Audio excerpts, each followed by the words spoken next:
আজ আমরা নবম শ্রেণীতে ভ্যানিশিং মেথড শিখব। VANISHING vanishing method. কেন এটা ভ্যানিশিং মেথড হলো সেটা আমরা প্রথমে জানব। এটা হচ্ছে 9-এর একটি গুরুত্বপূর্ণ উৎপাদকের বিশ্লেষণের নিয়ম, ভ্যানিশিং মেথড। প্রথম কথাই হচ্ছে আমরা জানবো এই অঙ্কটা ভ্যানিশিং কেন, বা কী করে এটাকে অঙ্কটা দেখে বুঝবো ভ্যানিশিং। দেখবো আমরা পাওয়ারটা, দুটো অঙ্ক টোকা হয়েছে, দুটো অঙ্কে পাওয়ারটা লক্ষ্য করবে সবাই। এখানে আছে x³ তারপর বিয়োগ 3x+2, কিন্তু এখানে কোনো স্কোয়ার নেই, মানে একটা পাওয়ার মিসিং আছে। এখানে দেখো এই অঙ্কটা তো x³ পর 2x3 আছে, মাঝখানে কোনো স্কোয়ার পার্ট নেই। যদি অঙ্কে এরকম পার্ট দেখো যে কোনো একটা পাওয়ার মিসিং, অঙ্কটা বুঝবে ভ্যানিশিংয়ে হবে। তা ভ্যানিশিং কী করে করে সেই নিয়মটা একটুখানি আমরা আগে শেখার চেষ্টা করছি। সবাইকে বলছি ভালো করে বুঝবে। এই যে অঙ্কটা আছে, যেহেতু এক্স আছে, এটাকে এইভাবে লিখবে f(x) = x³ বিয়োগ 3x+2। যদি অঙ্কটা y দিয়ে থাকতো আমরা y দিয়ে লিখতাম। যদি অঙ্কটা ধরো b দিয়ে থাকতো b³ বিয়োগ 3b+2, তাহলে f(b) দিয়ে লিখতাম। এখানে যেহেতু x আছে আমরা এটাকে অপেক্ষক বলে, x দিয়ে লিখলাম। এবার আমরা দেখব মান বসাবো। এক্সের মান 1, 2 বা 3, যোগ 1 যোগ 2 যোগ 3, বা বিয়োগ 1 বিয়োগ 2 বিয়োগ 3, কী বসিয়ে 0 হয় জানবো। যদি আমরা শুধু 1 বসাই, দেখো এটা কি আসছে, 1^3, 3 × 1 + 2, তাহলে 1 বিয়োগ 3 + 2 আমাদের কিন্তু 0 চলে এসছে। তাহলে আমরা যদি x বসিয়ে 0 পাই, মনে রাখবে x = যদি আমরা 1 বসিয়ে 0 পাই, তাহলে উৎপাদকটা হচ্ছে সাইড চেঞ্জ করলে x বিয়োগ 1 0। আবার বলছি, আবার বোঝাচ্ছি, এক্সের জায়গায় যদি 1 বসিয়ে 0 পাই, সাইড চেঞ্জ করলে হয় x বিয়োগ 1 0। এবার আমরা অঙ্কটা কি করে করব খেয়াল করব। প্রথমে দুটো সমান সমান দেবে, সেকেন্ড লাইন থেকে শুরু করতে হবে, এই একটা লাইন গ্যাপ দিয়ে, এটাই নিয়ম। তাহলে x বিয়োগ 1 আমরা 3টে লিখব। কেন 3টে লিখব? যদি কেউ প্রশ্ন করে স্যার 3টে কেন লিখব, পাওয়ার দেখতে হবে, 3টে লিখবো না 4টে লিখবো। যদি 4 থাকতো এক্সের মাথায়, যে 4টে লিখতাম, 4টে x বিয়োগ 1।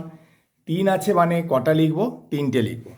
ওকে, এবার লক্ষ্য করো, যদি আমরা অঙ্কটা করি তাহলে প্রথমে আমাদের এইটা যে গুণ শিখিয়েছিলাম ওরকম মেলাবো।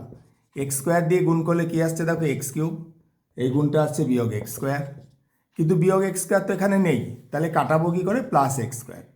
তাহলে এটা আবার মেলাবো কী করে, একটা x দিয়ে গুণ করো, তাহলেই আসছে x² প্লাস মাইনাসে -x। 3x এর মধ্যে x লিখেছি, -2x বাকি, তাহলে বিয়োগ 2, মাইনাসে মাইনাসে +2।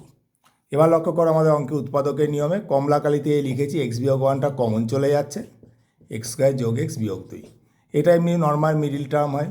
কি মিডিল টার্ম হয়, 2x আর x-এ ভাঙাবে, ভাঙিয়ে তাহলে আমরা দেখো যদি x কমন নেই তাহলে x+2, -1 কমন নিলে x+2, তাহলে ফাইনাল অ্যান্সার কি আসছে উৎপাদকের, x বিয়োগ 1, x+2 আর x বিয়োগ 1। আরেকটা অঙ্ক করছি যাতে ক্লিয়ার হয়। দেখো এক্সের জায়গায় এবার অঙ্কটা আছে x³ + 2x + 3, তাহলে আমরা একইভাবে f(x) মানে লিখব x³ + 2x + 3। এবার যদি f এর জায়গায় আমরা 1 বসাই, যেটা শিখিয়েছি আগের অঙ্কটার মতন সেম নিয়ম, 1 যদি বসাই তাহলে 1^3, 2 × 1 যোগ 3 = 3 আর 2 5, 1 6। তার মানে 0 হচ্ছে না, তাহলে এটা কিন্তু আমরা ধরবো না, মানে এই মানটা 1 হলে হবে না। এফের জায়গায় যদি আমি বিয়োগ 1 বসাই, তাহলে এবার খেয়াল করো, বিয়োগ 1^3, 2 × -1 + 3 কত হচ্ছে, বিয়োগ 1 বিয়োগ 2 + 3, দেখো 0 চলে এলো। কি বসিয়ে 0 এলো, এক্সের জায়গায় বিয়োগ 1 বসিয়ে 0 এলো। তাহলে সাইড চেঞ্জ করে x যদি বিয়োগ 1 হয়, তাহলে x উৎপাদকের রাশি হচ্ছে x+1 = 0। এটা আমরা মাথায় রাখবো, x+1 হচ্ছে 0। তাহলে একই রকম নিয়মে আমি দুবার সমান সমান দেবো, দিয়ে দ্বিতীয় লাইনে x+1 3টে লিখব।